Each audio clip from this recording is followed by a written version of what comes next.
જીવનમાં સૌથી મોટો વિશ્વાસઘાત ત્યારે થાય છે જ્યારે તમારો દીકરો તમને અજાણી વ્યક્તિ બનાવી દે. અમારી ચેનલ પર તમારું સ્વાગત છે. આજની આ કહાણી તે સુધા દેવીની, જેમણે 68 વર્ષની ઉંમરે સમજ્યું કે પોતાનો પ્રેમ કરવો સૌથી વધારે જરૂર છે. તો ચાલો શરૂ કરીએ. રસોડામાં સુધા દેવી રોટલી બનાવી રહ્યા હતા ત્યારે જ લિવિંગ રૂમમાંથી તેમના દીકરા અમનનો અવાજ સંભળાયો. તે અવાજ તેમના દિલમાં એક બંધ મુઠ્ઠી જેવો લાગ્યો. અમન તેમની પત્ની રિયાને કહી રહ્યો હતો, સ્વીટહાર્ટ, મમ્મીનું કાર્ડ વાપરી લે. તેમની પાસે ઓછામાં ઓછા 1 કરોડ 10 લાખ બચ્યા છે. જેવું સુધા દેવીએ સાંભળ્યું, તેમને બહુ મોટો આઘાત લાગ્યો. તે બેંક કાર્ડ, તે 1 કરોડ 10 લાખ જેને કમાવામાં તેમને 40 વર્ષ લાગ્યા હતા. 40 વર્ષની મહેનત, બીજાના ઘરમાં સફાઈ કરતા, દુઃખમાં ઘૂંટણ, આખી રાત કપડાં સીવતા થાકેલી આંખો, અને આજે તેમનો પોતાનો દીકરો, જેને તેમણે એકલા મોટા કર્યા હતા જ્યારે તેના પપ્પા ગુજરી ગયા હતા, તે કાર્ડ રિયાને એવી રીતે આપી રહ્યો હતો જાણે તે પૈસા અમનના હોય. તેમના હાથમાંથી વેલણ પડી ગયું અને તે કાઉન્ટર પર જ જાણે થંભી ગયા. હૃદય એટલું જોરથી ધબકી રહ્યું હતું કે કાનોનો અવાજ આવી રહ્યો હતો. રિયાએ ધીમેથી પૂછ્યું, તમે પાક્કું જાણો છો સ્વીટી? મમ્મી ગુસ્સે તો નહીં થાય ને? રિયાને તો મીઠો અવાજ, જેને સુધા દેવી છેલ્લા 15 વર્ષથી જાણતા હતા. જ્યારે પણ રિયાને કંઈ જોઈતું હતું ત્યારે તે આવા જ અવાજમાં વાત કરતી હતી. અમને તરત જવાબ આપ્યો, મમ્મી કંઈ નહીં બોલે. તે અહીં મફતમાં રહે છે, અમારું ખાવાનું ખાય છે, અમારી વીજળી પાણી વાપરે છે. આ તો તેમની ફરજ છે કે તે થોડી મદદ કરે. આમ પણ તે હવે બહુ ઘરડા થઈ ગયા છે. આટલા પૈસાનું શું કરશે? અમારું આગળનું જીવન છે, અમારા ખર્ચા છે. અમનનો દરેક શબ્દ સુધા દેવીની પીઠમાં છરાની જેમ વાગ્યો. તેમને લાગ્યું કે જાણે તેમનું બધું જ જઈ રહ્યું છે. આંખોમાં આંસુ આવી રહ્યા હતા, પણ તેમણે તેમને રોકી લીધા. આ ઘરમાં તે છેલ્લા 20 વર્ષમાં ઘણું રડી ચૂક્યા હતા. તેમને તે દિવસ યાદ આવ્યો જ્યારે અમન તેમને મનાવ્યા હતા કે તે પોતાનું નાનું ઘર વેચી દે, જેથી અમન આ મોટું ઘર ખરીદી શકે. સુધા દેવીએ પોતાની જીવનભરની કમાણી 40 લાખ અમનને પહેલા હપ્તા માટે આપી દીધા હતા. અમને કહ્યું હતું, મમ્મી આ દેવું છે, હું 2 વર્ષમાં પાછું આપી દઈશ. પણ તે 2 વર્ષ 20 વર્ષમાં બદલાઈ ગયા અને અમનને ક્યારેય તે પૈસાનો ઉલ્લેખ પણ ન કર્યો. અને આજે અમન કહે છે કે તે અહીં મફતમાં રહે છે. જે ઘરને તેમણે પોતાના પૈસાથી ખરીદવામાં મદદ કરી, ત્યાં તે મફતમાં રહે છે. જે ખાવાનું તે દરરોજ બનાવે છે, તે મફતમાં ખાય છે. તે વીજળી અને પાણીનું બિલ તે દર મહિને પોતાના 5,000ના પગારમાંથી ભરે છે. તે મફતમાં વાપરે છે. તે પોતાનો પૂરો પગાર અમનને આપી દેતા હતા. 1 રૂપિયો પણ પોતાના માટે નહોતા રાખતા. તેમને રિયાના જૂતાનો અવાજ સંભળાયો, પર્સનો ખણખણાટ અને કારની ચાવીઓનો અવાજ. રિયા તેમનું બેંક કાર્ડ લઈને બજાર તરફ જઈ રહી હતી. અમને તેમને ગુપ્ત નંબર પણ આપી દીધો હતો. હું મોલ જઈ રહી છું. સુધા દેવીજી, કંઈ જોઈએ છે શું તમને? રિયાએ બેઠક રૂમમાંથી જોરથી પૂછ્યું, એ જ ખોટી દયા બતાવતા જાણે તે બંનેમાં દોસ્તી હોય. સુધા દેવીએ પાછળ ફર્યા વિના, જેટલા મક્કમ અવાજમાં શક્ય હતું, જવાબ આપ્યો, ના બેટા, આભાર. જ્યારે દરવાજો બંધ થયો અને કારના એન્જિનનો અવાજ રસ્તા પર દૂર જતો રહ્યો, ત્યારે તે રસોડાની ખુરશી પર બેસી ગયા અને પોતાના હાથો તરફ જોયું. 68 વર્ષના હાથ કરચલીઓ અને નિશાનોથી ભરેલા, 14 વર્ષની ઉંમરથી કામ કરતા આ હાથ ક્યારેય અટક્યા નહોતા. તેમને પોતાના 1 કરોડ 10 લાખના દરેક રૂપિયો યાદ હતું. દરેક રૂપિયા પાછળ એક કહાણી હતી, એક કુરબાની હતી. પહેલા 1 લાખ તેમને એક કારખાનામાં કપડાં સીવીને બચાવ્યા હતા. સવારે 6 વાગ્યાથી રાત્રે 8 વાગ્યા સુધી કામ કરતા હતા. દિવસના માત્ર 200 મળતા હતા. 3 વર્ષ લાગ્યા હતા. માત્ર દાળ ભાત ખાઈને એક નવી ચંપલ પણ નહોતી ખરીદી. આગળના 20 લાખ તેમણે રવિવારના વધારાના સફાઈ કામોમાંથી જમા કર્યા હતા. જ્યારે તેમને આરામ કરવો જોઈતો હતો, મોટા મોટા ઘરોની સાફ સફાઈ કરતા હતા. દર રવિવારે 3 ઘર સાફ કરતા હતા અને તે બધા પૈસા બચાવી લેતા હતા. બાકીના પૈસા તે વર્ષોની અંગત જિંદગી ન હોવાથી આવ્યા હતા. જ્યારે બીજી મહિલાઓ ફરવા જતી હતી, પાર્લર જતી હતી, મોટી રેસ્ટોરન્ટમાં જમતી હતી, ત્યારે સુધા દેવી દરેક પૈસો ગણી રહ્યા હતા. તે પૈસો તેમણે શા માટે બચાવ્યા હતા? જેથી એક દિવસ તેમનું પોતાનું નાનું ઘર હોય, જ્યારે કોઈ તેમને એવું ન કહે કે તે મફતમાં રહી રહ્યા છે, જ્યાં તે દરવાજો બંધ કરીને પોતાની શાંતિના માલિક બની શકે. આ જ તેમની ઈચ્છા હતી. પણ હવે તેમનો પોતાનો દીકરો તેમનું કાર્ડ કોઈ બીજાને આપી ચૂક્યો હતો. જાણે તેમના હોવા ન હોવાથી કોઈ ફરક ન પડતો હોય. અમન રસોડામાં આવ્યો. ફોન હાથમાં હતો. તેમની તરફ જોયું પણ નહીં. તેણે ફ્રીજમાંથી પાણી કાઢ્યું અને પીવા લાગ્યું. મમ્મી, બપોરનું ભોજન કેટલી વારમાં તૈયાર થશે? મારે 3 વાગ્યે મીટિંગ માટે નીકળવાનું છે. જલ્દી ખાવું છે, તેણે હુકમવાળા ઢંગમાં કહ્યું. સુધાદેવી ઊભા થયા. તેમના પગ ધ્રુજી રહ્યા હતા, પણ તેમણે કહ્યું, લગભગ તૈયાર. અમનને પૂછ્યું, મમ્મી, રિયા બજાર ગઈ છે. ઘર માટે કેટલીક જરૂરી વસ્તુઓ લાવવાની હતી. તેણે આ વાત એટલા સામાન્ય રીતે કહી જાણે કંઈ ખોટું થયું ન હોય. સુધાદેવીએ જવાબ ન આપ્યો. તે ફરીથી લોટ ગૂંદવા લાગ્યા. જરૂર કરતાં વધારે જોરથી દબાઈ રહ્યા હતા, જાણે તે ગુસ્સો અને દર્દ લોટમાં ભેળી રહ્યા હોય. સાંભળ્યું શું? એ શું કહ્યું? અમનને હવે તેમની તરફ જોતાં પૂછ્યું. હા, મેં સાંભળ્યું. સુધાદેવીએ પાછળ ફર્યા વિના કહ્યું. અમનના અવાજમાં ગુસ્સો હતો. તો કોઈ તકલીફ છે શું? સુધાદેવી ફર્યા અને અમનની આંખોમાં જોયું. તે આંખો જે ક્યારેય તેમને પ્રેમ અને ઇજ્જતથી જોતી હતી, આજે તેમાં માત્ર ગુસ્સો અને ઉતાવળ હતી. મને કોઈ તકલીફ હોવી જોઈએ શું? તેમણે શાંત રહીને પૂછ્યું. જોકે અંદર તે જ્વાળામુખીની જેમ ઉકળી રહ્યા હતા. ના, બિલકુલ નહીં મમ્મી. બસ ઘર માટે કેટલીક જરૂરી વસ્તુ હતી. આમ પણ તમે અહીં રહો છો, તો ક્યારેક ખર્ચમાં મદદ કરવી સામાન્ય વાત છે, તેણે કહ્યું અને પાછો પોતાના ફોનમાં ખોવાઈ ગયો. જાણે વાત પૂરી થઈ ગઈ હોય. ખર્ચમાં મદદ? તે તેમને પોતાના પૂરો પગાર 5,000 આપતા હતા. રોજ ખાવાનું બનાવતા હતા, કપડાં ધોતા હતા, કપડાં પર પ્રેસ કરતા હતા અને તેના બદલે એક પૈસો પણ નહોતા લેતા. છેલ્લા 20 વર્ષથી તેમણે પોતાની જિંદગી તેમની સેવામાં આપી દીધી હતી. ઠીક છે અમન, તેમણે બસ એટલું જ કહ્યું અને પાછા પોતાના કામ પર લાગી ગયા. અમન રસોડામાંથી જતો રહ્યો અને સુધાદેવી બારીમાંથી બહાર પોતાના નાના બગીચાને જોવા લાગ્યા. તે ગુલાબના છોડ, તે લીલું ઘાસ, તે ટમેટાં જે તેમણે પોતે લગાવ્યા હતા, બધું જ તે ઘરમાં હતું, જેને અમન એકલા પોતાનું માનતો હતો. તે પળે તેમણે એક નિર્ણય લઈ લીધો. તે ચૂપચાપ તેને પોતાનું બધું ચોરવા નહીં દે. તે રિયાને તે પૈસા એક દિવસમાં બરબાદ નહીં કરવા દે, જેને તેમણે 40 વર્ષમાં બચાવ્યા હતા. અને સૌથી જરૂરી વાત, તે ઘરમાં વધુ નહીં રહે, જ્યાં તેમને માં નહીં, માત્ર નોકરાણી સમજવામાં આવતી હતી. તેમણે જલ્દીથી બપોરનું ભોજન તૈયાર કર્યું, અપ્રણ ઉતાર્યા અને સીધા પોતાના રૂમમાં ચાલ્યા ગયા. દરવાજો બંધ કરીને પોતાનો જૂનો ફોન કાઢ્યો અને બેંકનો નંબર મેળવ્યો. હૃદય જોરથી ધબકી રહ્યું હતું. National bank. ગુડ મોર્નિંગ, હું રીના બોલું છું. કેવી રીતે મદદ કરી શકું? મારે મારું એટીએમ કાર્ડ તરત બંધ કરાવવું છે, સુધાદેવીએ મક્કમ અવાજમાં કહ્યું. તેમણે પોતાની બધી જાણકારી આપી, સુરક્ષા સવાલોના જવાબ આપ્યા. દરેક પસાર થતી સેકન્ડમાં તેમનું દિલ જોરથી ધબકી રહ્યું હતું, જાણે તે કોઈ ખોટું કામ કરી રહ્યા હોય, જ્યારે અસલમાં તે માત્ર પોતાની વસ્તુની સુરક્ષા કરી રહ્યા હતા. ઠીક છે, મિસ સુધાદેવી, શું કાર્ડ ખોવાઈ ગયું છે કે ચોરાઈ ગયું છે? ફોન પર હાજર વ્યક્તિએ પૂછ્યું. બસ એટલું સમજી લો કે કોઈની પાસે છે અને મારી અનુમતિ નથી, તેમણે ધ્યાનથી શબ્દો પસંદ કરતાં કહ્યું. સારું છે, હું કાર્ડ તરત બંધ કરી રહી છું. હવે કોઈ લેવડ દેવડ નહીં થઈ શકે. શું નવું કાર્ડ તમારા ઘરના સરનામે મોકલી આપું? ફોન પર હાજર વ્યક્તિએ જણાવ્યું. ના, કૃપા કરીને આ સરનામે ન મોકલતા. હું આવતા અઠવાડિયે પોતે શાખા પર આવીને લઈ જઈશ. તેમણે જલ્દીથી વિચાર્યું.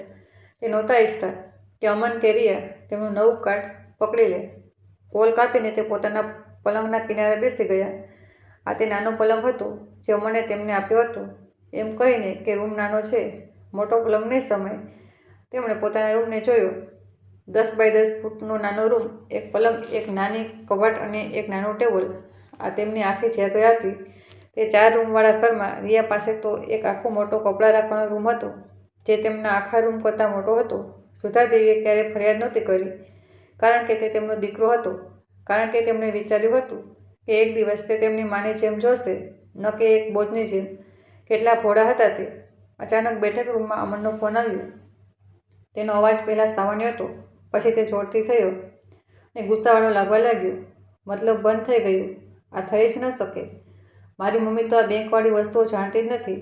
અમનની પરેશાની સ્પષ્ટ સંભળાઈ રહી હતી. તે પલંગ પર શ્વાસ રોકીને બેઠો રહ્યો. રોકો, હું મમ્મીને કોલ કરું છું, અમને કહ્યું ને થોડી સેકન્ડ બાદ તે તેમના દરવાજા પર ટકોરા મારી રહ્યો હતો. મમ્મી, તમે અંદર છો? મારે તમારી સાથે તરત વાત કરવી છે. આવી રહી છું, સુધાદેવીએ થોડી સેકન્ડ્સ રોકાઈને કહ્યું, જાણે તે વ્યસ્ત હતા. જ્યારે તેમણે દરવાજો ખોલ્યો, અમના હાથમાં ફોન હતો. ચહેરા પર તે ચિંતા હતી. જ્યારે વસ્તુઓ તેના હિસાબે નહોતી ચાલતી, મમ્મી, રિયાએ હમણાં બજારમાંથી કોલ કર્યો. તે કહી રહી છે કે તમારું કાર્ડ નથી ચાલી રહ્યું, બંધ બતાવી રહ્યું છે. શું તમે બંધ કર્યું? તેણે સીધું પૂછ્યું. સુધાદેવીએ તેની આંખોમાં જોયું. 20 વર્ષમાં પહેલીવાર તેમને સાચું બોલવામાં ડર ન લાગ્યો. હા, મેં બંધ કર્યું. તેમણે શાંતિથી જવાબ આપ્યો. કેમ? તમે આવું કેમ કર્યું? રિયા ચેકઆઉટ પર ઊભી છે. તેની ટ્રોલી ભરેલી છે. તેની શરમજનક સ્થિતિ થઈ રહી છે. અમનને અવાજ ઊંચો કરતાં કહ્યું. મેં તેને મારું કાર્ડ વાપરવાની અનુમતિ નહોતી આપી. તે પૈસા મારા છે. તેમણે પોતાની શાંતિ જાળવી રાખી. મમ્મી, હવે આ ઘર બધું શરૂ ન કરો. રિયા બસ ઘર માટે કેટલીક વસ્તુઓ ખરીદી રહી હતી. કોઈ મોટી વાત નથી. હમણાં બેંકને કોલ કરો અને કાર્ડ ચાલુ કરો. અમનને હુકમ આપ્યો. ના, તેમણે બસ એટલું જ કહ્યું. અમન ચૂપ થઈ ગયો. તેણે તેમને એવી રીતે જોયો જાણે તેને વિશ્વાસ નહોતો થઈ રહ્યો. કદાચ 20 વર્ષમાં પહેલીવાર હતું કે તેમણે તેને ના કહ્યું હતું. મતલબ શું છે? નાનો મમ્મી, તમે સમજી નથી રહ્યા. રિયા મોલમાં 65 લાખની ખરીદી સાથે રાહ જોઈ રહી છે. તમને ખબર છે ને કે તેની કેટલી શરમજનક સ્થિતિ થઈ રહી છે? ગભરાઈ ગયો અમનના ચહેરામાં 65 લાખ. સુધાદેવીએ ધીમેથી દોહરાવ્યું. શબ્દોને ગળામાં બળતા મહેસૂસ કરતા. અમન, તે મારી અનુમતિ વિના મારા 65 લાખ ખર્ચ કરવા જઈ રહી હતી. તે ઘર માટે છે મમ્મી. નવી ટીવી, બેઠકનો નવો સેટ, ઉપકરણો જે બદલવાના હતા તે માત્ર તેના માટે નથી. અમનને સમજાવવાની કોશિશ કરી. જાણે આનાથી બધું સાચું થઈ જતું હશે. મેં આ ખર્ચાઓને હા નહોતું કહ્યું. મેં તે પૈસા 40 વર્ષ કામ કરીને બચાવ્યા છે. આ પરિવારના પૈસા નથી. આ મારા પૈસા છે. તેમણે મક્કમ અવાજમાં કહ્યું. અંદરથી તે ધ્રુજી રહ્યા હતા. મમ્મી, તમે આ ઘરમાં રહો છો. તમે વીજળી, પાણી, ઇન્ટરનેટ વાપરો છો. આ બધાનો ખર્ચ લાગે છે. શું તમને લાગે છે કે આ બધું મફત છે? તમારો હિસ્સો આપવો યોગ્ય છે? અમને હાથ બાંધતા કહ્યું. હું દર મહિને મારો પૂરો પગાર 5,000 આપું છું. હું ખાવાનું બનાવું છું, સફાઈ કરું છું, કપડાં ધોઉં છું. શું આ મદદ કરી નથી? તેમણે પૂછ્યું. તેમનો અવાજ તૂટવા લાગ્યો હતો. તે 5,000 તો તમારા ખાવાના ખર્ચો પણ માંડ પૂરા કરે છે. મમ્મી, તમે માત્ર તમારા વિશે વિચારી રહ્યા છો. તમારી પાસે 1,10,00,000 બચ્યા છે જે તમે વાપરી નથી રહ્યા. તમે આનું શું કરશો? તમારી આ ઉંમરમાં? અમનને કહ્યું. આ શબ્દો કોઈ પણ ચોટ કરતાં વધારે ખૂંચી રહ્યા હતા. પોતાની આ ઉંમરમાં, જાણે 68 વર્ષમાં તેમને સપના અને ઇજ્જત રાખવાનો કોઈ હક નહોતો. તે પૈસા એટલા માટે છે જેથી હું મારું મકાન ખરીદી શકું અને તમારા માટે બોજ બનવાનું બંધ કરું. તેમણે કહ્યું અને અમનની આંખો હેરાનીથી મોટી થઈ ગઈ. તમે શું બોલી રહ્યા છો? કોઈએ નથી કહ્યું કે તમે બોજ છો. અમનને જવાબ આપ્યો, પણ તેના અવાજમાં સચ્ચાઈ નહોતી. તમે જ કહ્યું હમણાં 5 મિનિટ પહેલાં બેઠક રૂમમાં. તમે રિયાને કહ્યું કે હું અહીં મફતમાં રહું છું, તેનું ખાવાનું ખાઉં છું, તેની સુવિધાઓ વાપરું છું અને હું ઘરડી છું. મને આટલા પૈસાની જરૂર નથી. તેમણે કહ્યું. અમનનો ચહેરો પીળો પડી ગયો. તેને અહેસાસ થયો કે તેમણે બધું સંભાળી લીધું હતું. એક લાંબી ખામોશી છવાઈ રહી. અમનને ઘણીવાર મોં ખોલ્યું, જાણે શબ્દો શોધી રહ્યા હોય. મમ્મી, મારો તે મતલબ નહોતો. તેણે છેવટે કહ્યું. પણ આંખો નહોતો મેળવી રહ્યો. પણ તમે કહ્યું અને તમે વિચાર્યું. અને હમણાં તમને રિયાની શરમજનક સ્થિતિની વધારે ચિંતા છે. આ વાતની નહીં કે તેણે મારા 65 લાખ અનુમતિ વિના ખર્ચ કરવાની કોશિશ કરી. સુધાદેવીએ આંસુ રોકતા કહ્યું. તે મારી પત્ની છે મમ્મી. મારા માટે તેને બચાવવી સામાન્ય વાત છે અને હું તમારી માં છું. શું મારા માટે મને બચાવવી સામાન્ય વાત નથી? તેમનો સવાલ હવામાં લટકી ગયો. મમ્મી, કૃપા કરીને આજ માટે કાર્ડ ચાલુ કરી દો. રિયા ત્યાં બધું ઉઠાવી ચૂકી છે. અમે તેને બેવકૂફ બનીને છોડી ન શકીએ. અમે પછી આરામથી વાત કરી શકીએ છીએ. અમનને હવે શાંત ટોનમાં ઉપકાર જતાવવાની કોશિશ કરી. ના અમન, અને રિયાને કહો કે ઘરે પાછી આવે. આપણે ત્રણેયને વાત કરવી જરૂરી છે. તેમણે એ મક્કમતાથી કહ્યું જે તેમના અંદર નહોતી. સુધાદેવીએ દરવાજો બંધ કરી દીધો અને પલંગ પર બેસી ગયા. તેમણે અમનને દરવાજા પર ધીમેથી ટકોરા મારતા સાંભળ્યું. મમ્મી, ખોલો. કૃપા કરીને ગુસ્સે ન થાઓ. તે અવાજ જે બાળપણમાં તેમનું દિલ પીગળાવી દેતો હતો, હવે માત્ર ગુસ્સો અપાવી રહ્યો હતો. તેમણે કોઈ જવાબ ન આપ્યો. થોડીવાર પછી અમનના પગલાં દૂર જવાનો અવાજ આવ્યો. પછી રિયા સાથે ફોન પર ધીમા અવાજમાં વાત કરતા સંભળાયું. પછી રિસીવર પરથી જ રિયાને ચીસો સંભળાઈ. તમારી મમ્મી પાગલ થઈ ગઈ છે. હું અહીં બધા લોકોની સામે બેવકૂફ બનીને ઊભી છું. કેશિયરે મેનેજરને બોલાવી લીધો છે. આ અપમાન જેવું છે. સુધાદેવીને જરાય અફસોસ ન થયો. તેમને લાગ્યું, સારું છે. તેને પણ શરમજનક સ્થિતિ થવી જોઈએ. તેમણે 20 વર્ષ સુધી શરમજનક સ્થિતિ મહેસૂસ થઈ હતી. દર વખતે જ્યારે તેમને પરિવારની સભામાં તે માની જેમ રજૂ કરવામાં આવતા હતા જે તેમની સાથે રહે છે, દર વખતે જ્યારે રિયા પોતાની દોસ્તોને કહેતી હતી કે સુધાદેવી ઘરમાં મદદ કરે છે, જાણે તે નોકરાણી હોય. અડધા કલાક પછી રિયાની કાર આવી. દરવાજો એટલો જોરથી પટકાયો કે દિવાલ ધ્રુજી ગઈ. તેના જૂતાના અવાજથી લાગી રહ્યું હતું જાણે કોઈ તોફાન આવી રહ્યું હોય. તમારી મમ્મી ક્યાં છે? રિયાએ ઝેર ભરેલા અવાજમાં પૂછ્યું. રિયા, શાંત થઈ જા, આપણે આરામથી વાત કરીએ છીએ. અમનને તેને શાંત કરવાની કોશિશ કરી. શાંત? તમારી મમ્મીએ મને મારી જિંદગીનો સૌથી મોટી શરમજનક સ્થિતિ આપી છે. ત્યાં 20 લોકો ઊભા હતા. જ્યારે કેશિયર વારંવાર કાર્ડ ચલાવવાની કોશિશ કરી રહ્યો હતો, મારે બધું ત્યાં છોડીને આવવું પડ્યું. રિયા ચીખી. મને ખબર છે અને પણ તેમણે સવારે આપણી વાત સાંભળી લીધી હતી. તે દુઃખી છે. અમને સમજાવ્યું. તો શું થયું જો સાંભળી લીધું? અમે સાચું જ તો કહ્યું. તે અહીં કંઈ પણ પૈસા આપ્યા વિના રહે છે. તો ઓછામાં ઓછું જ્યારે અમને જરૂર હોય તો મદદ કરે. આ યોગ્ય નથી કે તેમની પાસે 1 કરોડ 10 લાખ બચ્યા છે અને અમે બિલ ચૂકવવામાં મરી રહ્યા છીએ, રિયાએ કહ્યું. સુધાદેવીને ખબર હતી કે રિયા માટે તે વ્યક્તિ નહીં, પૈસાનું સાધન હતી. સુધાદેવી ઊભા થયા અને પોતાના રૂમનો દરવાજો ખોલ્યો. તે બેઠક રૂમ તરફ ચાલ્યા ગયા જ્યાં તે બંને ઊભા હતા. રિયાએ તેમને ગુસ્સા ભરેલી આંખોથી જોયા. સુધાદેવીજી, આપણે ગંભીરતાથી વાત કરવી જોઈએ. રિયાએ હેલો કે ગુડ આફ્ટરનૂન કહ્યા વિના શરૂ કર્યું. હા, આપણે વાત કરવી જોઈએ, સુધાદેવીએ શાંતિથી જવાબ આપ્યો અને તે ખુરશી પર બેસી ગયા જે તેમને બેઠક રૂમમાં બેસવાની અનુમતિ આપતો હતો. મોટો સોફો રિયાનો ખાસ વિસ્તાર હતો. તમે તમારું કાર્ડ કેમ બંધ કર્યું? તમે મને આ રીતે શરમજનક સ્થિતિમાં કેમ મૂક્યા? રિયાએ તરત હુમલો કર્યો. મેં તમને શરમજનક સ્થિતિમાં નથી મૂક્યા. તમે ખુદે પોતાને શરમજનક સ્થિતિમાં મૂક્યા જ્યારે તમે મારી અનુમતિ વિના મારા 65 લાખ ખર્ચ કરવાની કોશિશ કરી. સુધાદેવીએ રિયાની આંખોમાં જોતા જવાબ આપ્યો. આ માત્ર તમારા પૈસા નથી, આ પરિવાર છે. પરિવાર વહેંચે છે. રિયા ચીસ પાડી. હું તમારી પરિવાર નથી રિયા. હું અમનની માં છું અને મારા પૈસા મારા છે. મેં કમાવ્યા છે, બચાવ્યા છે અને હું નક્કી કરીશ કે હું તેની સાથે શું કરું. સુધાદેવીએ શાંત ઢંગ જાળવી રાખ્યો. મમ્મી, કૃપા કરીને આમ ન બોલો. રિયા તો બસ ઘર માટે જરૂરી વસ્તુઓ ખરીદવા માંગતી હતી. ટીવી 8 વર્ષ જૂની થઈ ગઈ છે. કાઉચ ઘસાઈ ચૂક્યા છે. ફ્રીજ અજીબ અવાજો કરી રહી છે. અમનને સફાઈ આપવાની કોશિશ કરી. જો તમને તે વસ્તુઓ જોઈએ છે તો પોતાના પૈસાથી ખરીદો. તમે બંને કામ કરો છો. અમન એન્જિનિયર છે, સારું કમાય છે. રિયા કપડાની દુકાનમાં કામ કરે છે. તમારી પાસે 2 પગાર છે. તમને મારા પૈસાની શું જરૂર છે? તેમણે પૂછ્યું. કારણ કે અમારા ખર્ચા છે, રિયાએ દુઃખી થવાના ઢંગમાં જણાવ્યું.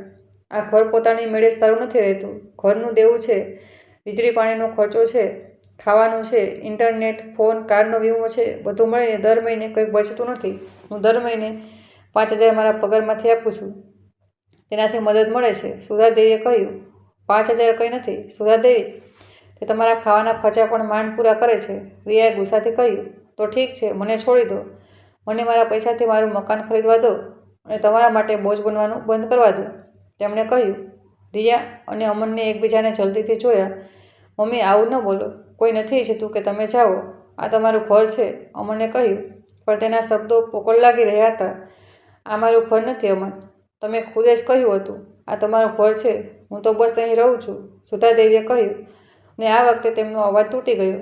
ઓ ભગવાન, નાટક શરૂ ન કરો, સુધાદેવી. કોઈએ કંઈ નથી કહ્યું, રિયાએ આંખો ફેરવતા વચ્ચે બોલી. તેણે કહ્યું, અને તે સાચી છે, એટલે હું જવા માગું છું. મને મારી જગ્યા જોઈએ, જ્યાં હું માલિક છું, જ્યાં હું મારા બિલ પોતે ચૂકવું, જ્યાં કોઈ મને બોજ જેવું મહેસૂસ ન કરાવે, સુધાદેવીએ કહ્યું અને આંસુ વહેવા લાગ્યા. મમ્મી, તમે એકલા નથી રહી શકતા. તમે 68 વર્ષના છો. જો તમે બીમાર પડી ગયા તો કોણ ખ્યાલ રાખશે? અમનને તે ખોટી ચિંતા બતાવી જે તેમના ગુસ્સાને વધુ વધારી રહી હતી. હું 68ની છું, 108ની નહીં. હું પૂરી રીતે સ્વસ્થ છું. હું મારો ખ્યાલ રાખી શકું છું. હું અહીં આવતા પહેલાં 40 વર્ષ સુધી એકલી રહું છું, તેમણે કહ્યું. પણ હવે અલગ છે. મમ્મી, તમે ઘરડા થઈ ચૂક્યા છો. તમારે પરિવારની સાથે રહેવું જોઈએ. અમનને ભાર આપ્યો. મને ઇજ્જત અને માન જોઈએ અને તે મને અહીં નથી મળી રહ્યું, સુધાદેવીએ કહ્યું અને ખુરશી પરથી ઊભા થઈ ગયા. જુઓ સુધાદેવી, ચાલો સાચા બનીએ. રિયાએ હાથ બાંધતા શરૂ કર્યું. તમારી પાસે જવા માટે કોઈ જગ્યા નથી. તમારી કોઈ પરિવાર નથી. તમારી સહેલીઓ પણ આવી જ હાલતમાં છે કે તેનાથી પણ ખરાબ હાલતમાં. જો તમે અહીંથી ચાલ્યા ગયા તો તમે કોઈ નાના મકાનમાં એકલા ખાવાનું ખાશો, એકલા ટીવી જોશો, એકલા મરી જશો. શું તમને આ જોઈએ છે? રિયાના શબ્દો થપ્પડ જેવા હતા. તેમણે સુધાદેવીના બચેલા આત્મસન્માનને તોડવા માટે આ બધું કર્યું હતું. અને સૌથી ખરાબ વાત, રિયા કંઈક અંશે સાચી હતી. તેમની પાસે વધારે પરિવાર બચી નહોતી. હું એકલા રહેવાનું પસંદ કરીશ અને શાંત, તેના બદલે કે હું સાથે રહું અને દુઃખી. સુધાદેવીએ પોતાની હિંમતથી જવાબ આપ્યો, ઓહ, કેટલું નાટક છે! કોઈ તમને દુઃખી નથી કરી રહ્યું. અમે તમને રહેવાની જગ્યા આપી રહ્યા છીએ, ખાવાનું સાથે આપી રહ્યા છીએ, પણ તમારા માટે તો ક્યારેય કંઈ પૂરતું નથી હોતું. રિયાએ મેણાં માર્યા, તમે મને કંઈ નથી આપી રહ્યા. હું આ ઘરમાં મારો પગાર, મારું કામ, મારી ઇજ્જતથી પૈસા આપી રહી છું. તેમણે પહેલીવાર પોતાનો અવાજ ઊંચો કર્યો. તમારો પગાર તો અમારા ખર્ચાનો અડધો પણ પૂરો નથી કરતો. અને થોડા વાસણ ધોવા કે સાવરણી લગાવી કોઈ કામ નથી હોતું. તે તો કોઈ પણ કરી શકે છે. રિયા પૂરી રીતે ભાન ગુમાવી ચૂકી હતી. તો ઠીક છે, જો કોઈ પણ કરી શકે છે તો કોઈ બીજાને નોકરી પર રાખી લો. હું જઈ રહી છું, તેમણે કહ્યું અને પોતાનો રૂમ તરફ ચાલ્યા. મમ્મી ક્યાંય નથી જઈ રહી. પાગલપણ કરવાનું બંધ કરો. અમન તેમની પાછળથી ચીસ પાડ્યો. સુધાદેવીએ ખુદને રૂમમાં બંધ કરી દીધા અને તે બંનેને બહાર ઝઘડતા સાંભળ્યા. રિયા અમનને દોષ આપી રહી હતી કે તે તેમની સાથે નબળો છે. અમન તેને શાંત કરવાની કોશિશ કરી રહ્યો હતો. બંને તેમના વિશે એવી રીતે વાત કરી રહ્યા હતા જાણે તો કોઈ મુશ્કેલી હોય. વ્યક્તિ નહીં. ઘણા કલાકો વીતી ગયા. રાત થઈ ગઈ અને ઘરમાં શાંતિ છવાઈ ગઈ. રિયાએ દરવાજો પછાડીને ખુદને રૂમમાં બંધ કરી દીધો હતો. અમનને 2 વાર તેમના દરવાજા પર ટકોરા માર્યા, પણ સુધાદેવીએ જવાબ ન આપ્યો. તે પળે તેમની પાસે તેની સાથે વાત કરવા માટે કંઈ નહોતું. જ્યારે પૂરી રીતે અંધારું છવાઈ ગયું, સુધાદેવીએ પોતાનો જૂનો ફોન કાઢ્યો અને પોતાની સૌથી સારી દોસ્ત લતાને કોલ કર્યો. લતા જ તે એક વ્યક્તિ હતી જે તેમને સાચેમાં જાણતી હતી. સુધાદેવી, શું થયું? રાતના 10 વાગી ગયા છે. લતાએ ચિંતિત અવાજમાં જવાબ આપ્યો. ત્યારે સુધાદેવી તૂટી ગયા. તેમણે લતાને સવારે સાંભળેલી વાતથી લઈને રિયાની ચીસો સુધી બધું જણાવી દીધું. 5-7 લાખ ખર્ચ કરવાની કોશિશ, તેમની ઉંમર અને એકલતા વિશે સાંભળેલી પીડાદાયક વાતો. લતાએ રોક્યા વિના તેમને રડાવી દીધા. સુધાદેવી, મારી વાત ધ્યાનથી સાંભળો. જ્યારે તે ચૂપ થઈ ગયા, લતાએ કહ્યું, કાલે સવારે તમે મારા ઘરે આવી રહ્યા છો. જ્યાં સુધી તમે તમારું મકાન નથી શોધી લેતા, તમે મારી સાથે રહેશો. તમે ત્યાં વધુ નહીં રહી શકો. તે ઘર તમારા આત્માને મારી રહ્યું છે. લતા, હું તમને પરેશાન નથી કરી શકતી. તમારું નાનું મકાન છે, ત્યાં જગ્યા નહીં હોય. સુધાદેવીએ ખચકાતા કહ્યું, મારા બેઠક રૂમમાં સોફા પલંગ છે જે તે ઘર કરતાં વધારે આરામદાયક છે, જ્યાં તમારી કદર નથી. કાલે સુધાદેવી, તમે તમારો સામાન પેક કરો અને અહીં આવી જાઓ. આ સૂચન નથી, આ હુકમ છે. લતાએ તે મજબૂતી બતાવી જે તેમને હંમેશા આગળ વધારતી હતી. તે રાત્રે સુધાદેવી ખૂબ મુશ્કેલીથી સૂઈ શક્યા. તેમને યાદ આવ્યું કે અમનને કેવી રીતે વચન આપ્યું હતું કે તે 40 લાખ પાછા આપી દેશે. તે દેવું ક્યારેય પાછું ન આવ્યું. તેમણે અમન પર આંખ બંધ કરીને વિશ્વાસ કર્યો હતો અને તેણે તે વિશ્વાસનો ખોટો ફાયદો ઉઠાવ્યો હતો. પણ તે એકલતાના ડરથી રોકાઈ ગયા હતા. પણ હવે ઇજ્જતનો ડર એકલતાના ડર કરતાં વધારે મોટો થઈ ગયો. બીજા દિવસે શુક્રવારની સવારે તે જલ્દી ઉઠ્યા. રોજની જેમ નાસ્તો બનાવ્યો, બધું ટેબલ પર લગાવ્યું. પણ આ વખતે તે તેમને પીરસવા માટે રોકાયા નહીં. તેમણે સ્નાન કર્યું, પોતાના સૌથી સારા કપડાં પહેર્યા અને પોતાના 2 જૂના સૂટકેસના સામાન પેક કરવાનું શરૂ કર્યું. વધારે સામાન નહોતો. થોડા સાદા કપડાં, થોડા જૂતા, તસવીરો, જરૂરી કાગળો અને એક નાનો લાકડાનો ડબ્બો જેમાં તેમની માની લગ્નની વીંટી અને થોડા જૂના ઘરેણાં હતા. બધું 2 સૂટકેસમાં આવી ગયું. તેમણે સાંભળ્યું જ્યારે અમન અને રિયા ઉઠ્યા. નાસ્તો કર્યો. બંનેમાંથી કોઈએ પણ તેમના રૂમનો દરવાજો ન ખખડાવ્યો, ન આ પૂછ્યું કે તે કેમ છે. જ્યાં સુધી તેમને કંઈ જોઈતું ન હોય તે તેમના માટે હાજર જ નહોતી કરતી. તેમણે તેમના ઓફિસે જવાની રાહ જોઈ. અમન 8:30 વાગ્યે જતો રહ્યો અને રિયા 9 વાગ્યે. જેવો તેને કારનો અવાજ ગાયબ થયો, સુધાદેવીએ પોતાનો સૂટકેસ રૂમમાંથી બહાર કાઢ્યા. તે છેલ્લી વાર ઘરમાં ફર્યા. દરેક ખૂણાને જોયો જેને તેમણે હજારો વાર સાફ કર્યો હતો. રસોડું જ્યાં તેમણે કલાકો સુધી ખાવાનું બનાવ્યું, પણ ધન્યવાદ શબ્દો ઓછા જ સાંભળ્યા. બેઠક રૂમ જ્યાં તે ક્યારેય આરામથી બેસી ન શક્યા. તેમણે ઘરની ચાવીઓ ખાવાના ટેબલ પર મૂકી દીધી. બાજુમાં એક ચિઠ્ઠી પણ મૂકી જે તેમણે રાતે લખી હતી. અમન, હું જઈ રહી છું. હું તે ઘરમાં વધુ નથી રહી શકતી જ્યાં મારું મૂલ્ય માત્ર મારા પૈસા છે. તમારા આ 20 વર્ષો માટે આભાર, પણ મને મારી ઇજ્જત પાછી જોઈએ. મને ન શોધતા. જ્યારે મારું નવું મકાન થઈ જશે તો હું સરનામું મોકલીશ. હું તમને પ્રેમ કરું છું, પણ હું ખુદને વધારે પ્રેમ કરું છું. માં તેમણે ટેક્સી બોલાવી અને પોતાના 2 સુટકેસ સાથે બહાર રાહ જોઈ. પાડોશી મિસ્ટર શર્મા પોતાના બગીચામાં પાણી આપી રહ્યા હતા. ગુડ મોર્નિંગ, સુધા દેવીજી. ક્યાંક સફર પર જઈ રહ્યા છો? તેમણે પ્રેમથી પૂછ્યું. કંઈક એવું જ શર્માજી, કંઈક એવું જ, તેમણે જવાબ આપ્યો અને એવી સ્મિત આપી જે તેમની આંખો સુધી ન પહોંચી. ટેક્સી આવી. ડ્રાઈવરે સુટકેસ મૂક્યા. તેમણે લતાનું સરનામું આપ્યું અને બારીમાંથી બહાર જોતા રહ્યા. દરેક ગલી તેમને અમન અને રિયાથી દૂર લઈ જઈ રહ્યો હતો. અને હેરાનીની વાત એ હતી કે ઉદાસીની જગ્યાએ તેમને શાંતિ મહેસૂસ થઈ રહ્યો હતો. જ્યારે તે લતાના મકાન પહોંચ્યા, લતા દરવાજા પર તેમની રાહ જોઈ રહી હતી. તેમને ગળે લગાવ્યા અને સુધા દેવી ફરીથી રડી પડ્યા. પણ આ વખતે તે દર્દના નહીં, એહસાનના આંસુ હતા. તમે અહીં છો, હવે તમે સુરક્ષિત છો. લતાએ તેમના વાળને સહેલાવતા કહ્યું. લતાનું મકાન નાનું હતું, પણ સાફ, ઠીકઠાક અને સૌથી જરૂરી, ત્યાં શાંતિ હતી. કોઈ તણાવ નહોતો, કોઈ ગુસ્સા ભરેલી નજર નહોતી. આ સોફા પલંગ તમારો છે. વધારે નથી, પણ આરામદાયક છે. અને જ્યાં સુધી તમે રોકાવું હોય, આ ઘર તમારું છે. લતાએ બધું ઠીક કરતાં કહ્યું. બપોરે 1 વાગ્યે તેમનો ફોન વાગવાનું શરૂ થઈ ગયું. આ અમન હતો. તેમણે જવાબ ન આપ્યો. તેણે વારંવાર કોલ કર્યો, પછી એક સંદેશ છોડી દીધો. મમ્મી, ક્યાં છો? હું બપોરના ભોજન માટે ઘરે આવ્યો અને તમે નથી. મેં તમારી નોટ જોઈ. કૃપા કરીને કોલ કરો. હું ચિંતિત છું. પરેશાન. કેટલું અનોખું કે હવે તેને ચિંતા થઈ રહી હતી. કાલે જ્યારે તે તેમના પર ચીસ પાડી રહ્યો હતો ત્યારે ચિંતા નહોતી. જ્યારે તેની પત્ની 65 લાખ ચોરવાની કોશિશ કરી રહી હતી ત્યારે ચિંતા નહોતી. 20 વર્ષથી જ્યારે તે ઘરમાં સુકાઈ રહ્યા હતા ત્યારે ચિંતા નહોતી. જવાબ આપશો? લતાએ પૂછ્યું. હમણાં નહીં. મારે પહેલાં સ્પષ્ટ રીતે વિચારવું છે. મારે નિર્ણય કરવો છે કે હું મારી જિંદગી સાથે શું કરવા જઈ રહી છું. સુધા દેવીએ ફોન બંધ કરતાં કહ્યું. સાંજે તે બંને લતાની નાની બાલ્કની પર કોફી પીવા બેઠા.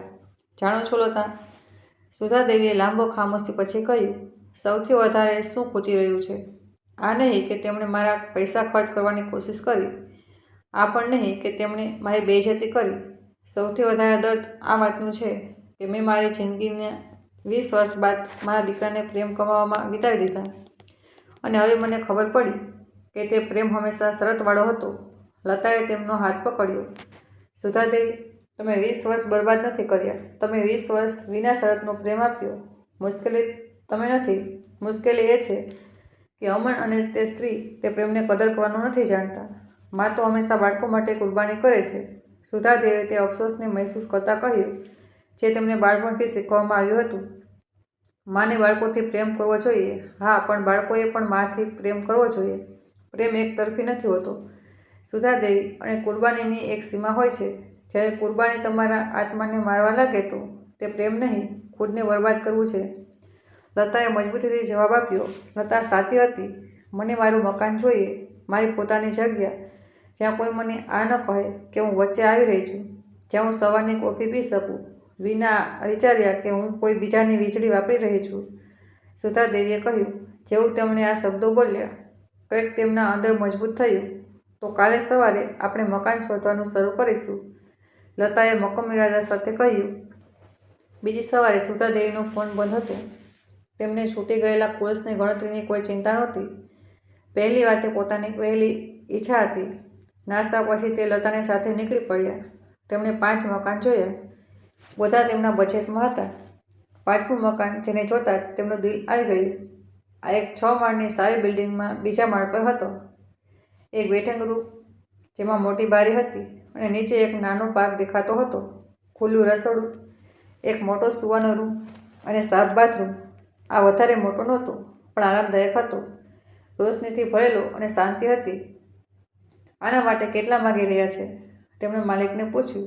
આમાં નીચે ગાડી ઊભી કરવાની જગ્યા અને જમીનની નીચે એક નાનો સામાન રાખવાનો રૂમ પણ સામેલ છે. માલિકે જણાવ્યું. 45 લાખ. તે રોકડમાં પૈસા આપી શકતા હતા અને ત્યારે પણ તેમની પાસે 5-7 લાખ બચશે. મુશ્કેલીઓ માટે આરામથી જીવવા માટે હું આને લઈશ. હું આને ખરીદવા માગું છું, તેમણે મક્કમ અવાજમાં કહ્યું. તેમણે 5 લાખ પહેલાં હપ્તાનો ચેક આપ્યો અને સમજૂતી પર સહી કરી દીધી. લતા અને સુધાદેવીએ ગળે લગાવ્યા. તમે કરી બતાવ્યું, સુધાદેવી. તમારું પોતાનું ઘર હશે. લતાએ ચીસ પાડી. પાછા આવીને તેમણે ફોન ચાલુ કર્યો. અમનના 32 છૂટી ગયેલા કોલ, રિયાના 17 અને 40 કરતાં વધારે સંદેશ હતા. શરૂઆતમાં સંદેશ ચિંતાવાળા હતા, પછી ઢંગ બદલાઈ ગયો. નાટક બંધ કરો, મમ્મી, અમારે જરૂરી વાતો પર વાત કરવી છે. અને છેલ્લો સંદેશ ધમકી હતી, જો તમે જવાબ નહીં આપો તો હું પોલીસ પાસે જઈશ. તમારી પાસે ક્યાંય જવાની જગ્યા નથી, તમારે પાછું આવવું પડશે. લતાએ સંદેશ વાંચ્યા અને ગુસ્સાથી મોં ફેરવ્યું. આ છોકરાનું દિમાગ ખરાબ થઈ ગયું છે. ગાળો દેવી તેમના પર જાણે તે તેમને વર્ષોથી ખરાબ ભલું નથી કહી રહ્યા હતા. લતાએ કહ્યું. સુધાદેવીએ અમનને એક લાંબો સંદેશ લખ્યો. અમન, હું ઠીક છું. હું એક સુરક્ષિત જગ્યાએ છું, સહેલીની સાથે. મારે તે ઘરમાંથી નીકળવું જરૂરી હતું. મારી માનસિક શાંતિ માટે હું 20 વર્ષથી બોજ જેવું મહેસૂસ કરી રહી હતી અને કાલની ઘટના વધુ સહન નહોતી કરી શકતી. મેં મારું મકાન ખરીદી લીધું છે. 1 અઠવાડિયામાં નવા મકાનમાં જઈ રહી છું. આ તમારા માટે સજા નહીં, મારા માટે ખુદથી પ્રેમનો નિર્ણય છે.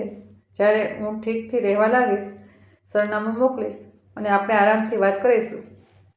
હું તમને પ્રેમ કરું છું, પણ હવે હું ખુદને વધારે પ્રેમ કરું છું. માં, તેમણે સેન્ડ કરી દીધો. જ્યારે અમનનો જવાબ આવ્યો, તે ડરમાં હતો.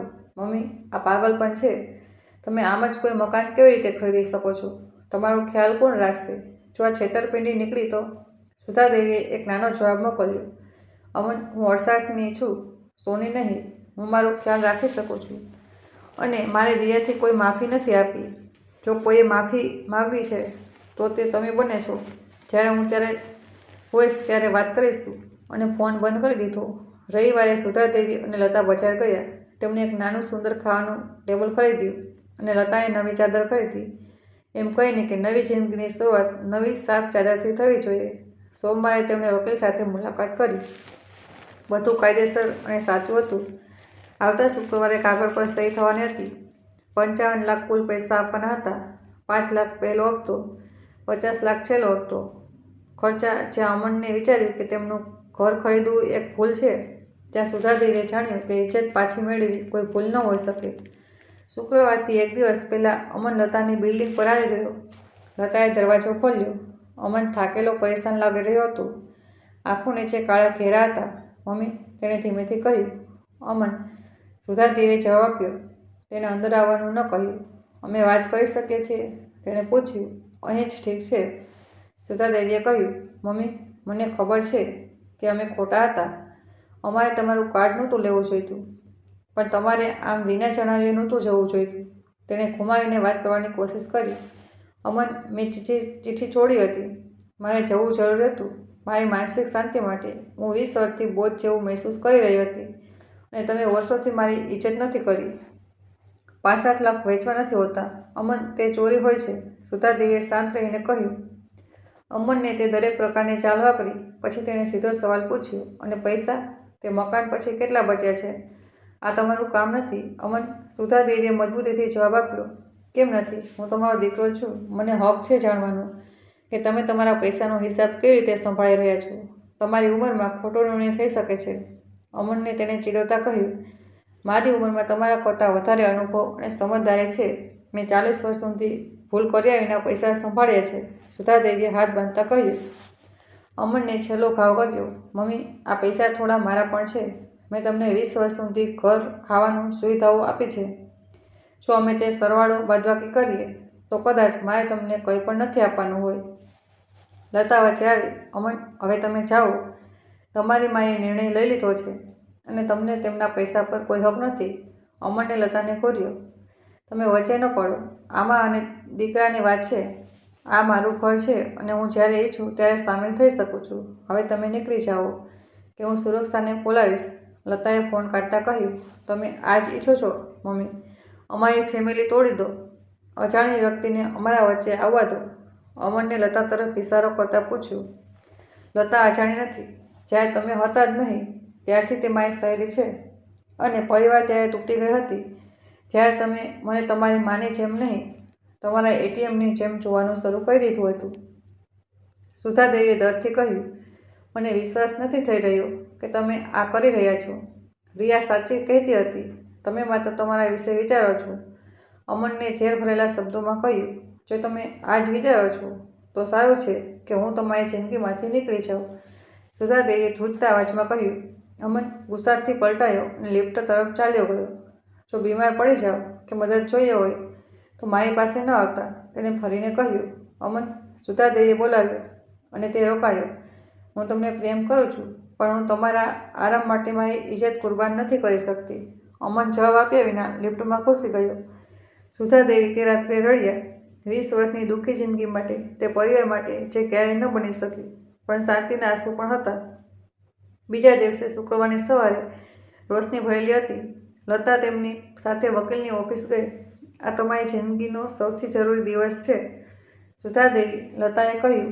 2 કલાક સુધી કાગળ પર સહી કરવામાં આવી. જ્યારે 50 લાખનો ચેક આપવાનો સમય આવ્યો, સુધાદેવીનો હાથ થોડો ધ્રુજ્યો, પણ તેમણે લતાને જોયો, જે ગર્વથી હસી, અને તેમને યાદ આવ્યું કે તે આ શા માટે કરી રહ્યા છે. બહુ સારા, મિસેસ સુધાદેવી, આ મકાન હવે કાયદેસર રીતે તમારું છે. આ રહી ચાવીઓ અને કાગળો. વકીલે તેમને એક મોટો કવર અને 3 ચાવીઓનો ગુચ્છો આપ્યો. તે ચાવીઓ તેમના માટે આઝાદી, ઇજ્જત અને ખુદનો નિર્ણય હતી. તેમને અને લતાએ ગળે લગાવ્યા અને રસ્તા પર ખુશ થઈને ફરવા લાગ્યા. તેમણે બધો નવો સામાન નવા મકાનમાં શિફ્ટ કર્યો. મકાનમાં જિંદગી ભરાઈ ગઈ. દરેક વસ્તુ તેમની આરામ માટે પસંદ કરવામાં આવી હતી. પહેલી રાત સુધાદેવી પોતાના નવા મકાનમાં હતા. તેમણે પોતાની ચાની કેટલીમાં ચા બનાવી, પોતાના કપમાં પીધી અને પોતાની બારીમાંથી પાર્કને જોયો. કોઈ તણાવ નહીં, કોઈ ડર નહીં, માત્ર શાંતિ, ખામોશી અને આઝાદી. તેમણે આગળના કેટલાક મહિનાઓ ખુદને ફરીથી શોધ્યા. સામુદાયિક કેન્દ્રમાં ગૂંથણના ક્લાસમાં સામેલ થયા. રોજ સવારે પાર્કમાં ફરવા જતા હતા. 6 મહિના પછી અમનનો સંદેશ આવ્યો. આ વખતે ઢંગ અલગ હતો. મમ્મી, મને ખબર છે કે અમે મહિનાઓથી વાત નથી કરી રહ્યા. હું બહુ વિચારી રહ્યો હતો. રિયા અને મારા વચ્ચે બધું ઠીક નથી ચાલી રહ્યું. તેને હંમેશા વધારે જોઈતું હોય છે અને મને હવે સમજાયું છે કે તે તમારી સાથે પણ એવી જ હતી. હવે મને સમજાય છે કે તમે કેમ ચાલ્યા ગયા હતા. મને તમારી પાસેથી માફીની આશા નથી. બસ આ ઈચ્છું છું કે તમે જાણો કે હવે હું સમજી ગયો છું. સુધાદેવીએ જવાબ આપ્યો. અમન, તમારી સચ્ચાઈની કદર છે. જો તમે અમારો સંબંધ ઠીક કરવા માંગો છો તો સ્વાગત છે, પણ હવે સીમાઓ અલગ જ હશે. હું તે માં નથી જે જૂઠમાં આવી જશે. જો તમે ઇજ્જત કરી શકો તો આપણે નવું શરૂ કરી શકીએ છીએ.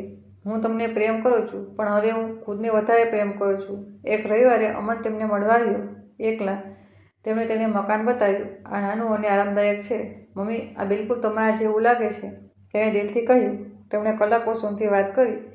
અમનને જણાવ્યું કે તેણે ઇલાજ શરૂ કરી દીધો છે અને તેને અહેસાસ થયો કે તે કેવી રીતે રિયા માટે તેમને કુરબાન કરી રહ્યો હતો. શું તમે મને માફ કરી દેશો?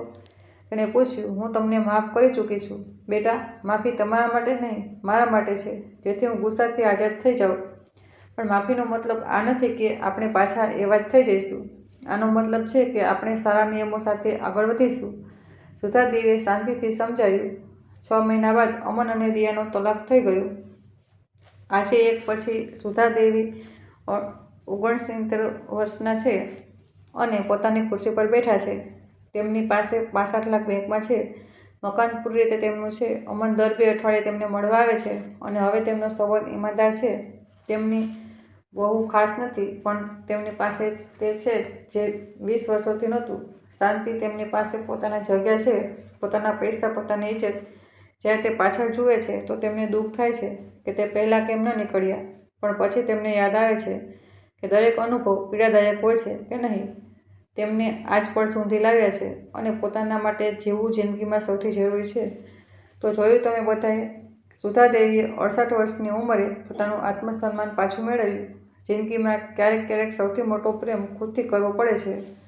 સીમાઓ સેટ કરવાનું શીખો, ભલે સંબંધ કેટલો પણ જરૂરી કેમ ન હોય.